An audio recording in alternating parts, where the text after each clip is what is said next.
Only in the game just to get my fatty. And these lazy ain't got competition. It's me versus me, love Key Talk game. Key Talk Society, check it out. Before the video gets started, I need y'all to like the video. You know what I'm talking about? You know I'm gonna come with the content every day, all day. You know what I'm talking about? Then like the video for me, take 2 seconds. Anyways. So it looks like some wild stuff is going on inside of Jackson, Mississippi, because 215 bodies, yes, ladies and gentlemen, 215 bodies have been found buried behind a jail. You know what I'm talking about? Of course, there's a cemetery near there, but still it's just wild that there's 215 bodies buried behind a jail. And what's even crazier, some of those bodies are the bodies of people who family and relatives have been looking for them, haven't known where they're at. They've been asking 12 where they at, asking the jail officials where they at, and they haven't been getting the answers. But now it does look like an investigation has actually started into where and how and why in the blue hell is there 215 bodies being buried behind a jail. Some inmates, some just, you know, it's wild, right? So we're going to get into the story.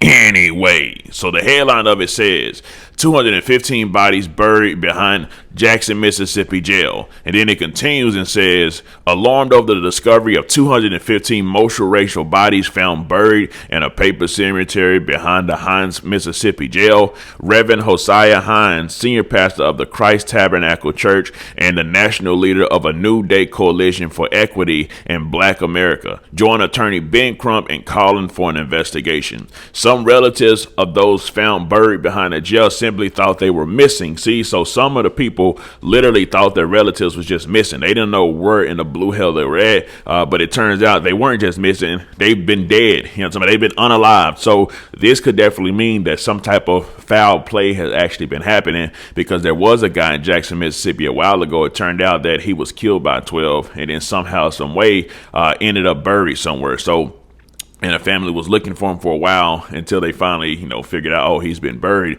and they didn't tell him nothing about that at all. So why in the blue hell is people just randomly getting buried, and why are they getting buried specifically behind the jail, right? It continues, it says, they object to having to pay a fee for the removal of their loved ones' remains that are needed for proper burial. So even though they have buried them, you're talking about behind the jail, they're still making the people pay money to get the bodies of their relatives that has been buried, and they didn't even know they were buried. So that's even wild in itself. It says, but we got to remember this, right?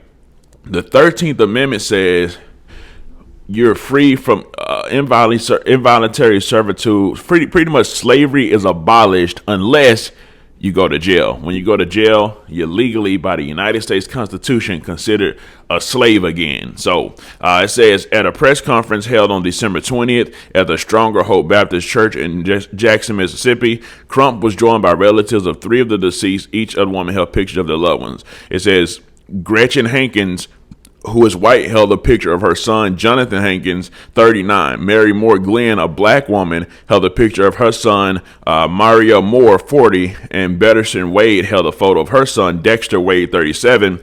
They were shocked to learn their relatives had been buried behind the jail. So look, these are people that you know, they been looking for their relatives, had no clue where they're at, but it turns out they're buried behind the jail, right? So it says, Crump and his co-counsel Dennis Sweet are demanding to know why officials failed to investigate their bodies and did not try to find the next of kin, as opposed to burying them in a pauper's grave near a dirt road by the jail work farm. Their grave sites were reportedly marked with a metal rod and a number. So what I don't understand is, it costs money to bury people, so why do they even want to put like the burden on themselves to actually bury people when they can just tell the next of kin, like it's saying, hey, you need to come get this person because they done died in our system, they've been unalived, whatever it may be.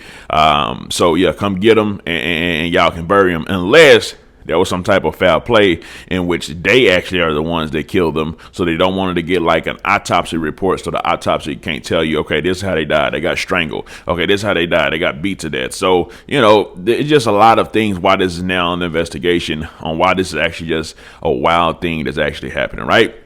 But let's continue. It says, people all across America are scratching their heads in disbelief about what's happening in Jackson, Mississippi with this pauper's graveyard. So there's something with this pauper's graveyard that's going on, which is right behind the jail, right?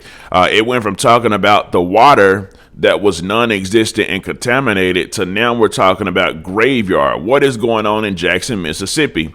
That is what Reverend Hine wants to know. In an interview with the Chicago Crusader, Hine said, "It's unfortunate that we are living in a world that is college educated and super sophisticated as it relates to telecommunications and IT. The amount of mistakes that were made as to individual families not being notified about their deaths is really unbelievable. It really saddens my heart to know that their relatives went that long, some over a year, not knowing if their loved ones were dead, alive, and then coming to the realization that they had been buried in a pauper's grave behind a jailhouse," Hines said. "If they had been properly notified, they would have been able to pay their proper respects." So that, not just paying respects, but also paying the money to have them buried. That's what I'm trying to figure out right now. It's like, why not tell them that they people done died so they can pay that money? I'm talking about then the graveyard makes the money, and whatever money that the jail done made for housing the inmates, because a lot of jails are private prisons,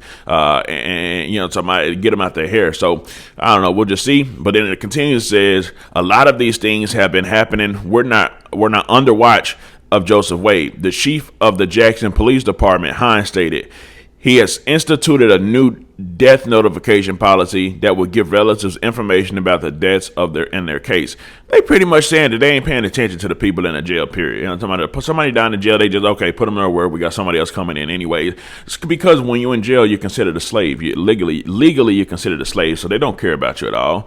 So anybody that don't care about going to jail and just want to risk all the stuff, they don't care about you at all. You're pretty much an animal. You're a product, just like the slaves were products. You know what I'm talking about? Like not like a human, just like a product. That's pretty much what you are whenever you're inside there. It says, "I've spoken with the chief and he has told me he will implement policy and procedures to ensure this won't happen again and to hold those individuals responsible for what has occurred." Agreeing with Attorney Crump, Hines said there needs to be a real call for justice on behalf of the 215 black, white, Hispanic, and Native Americans who were buried behind a jailhouse.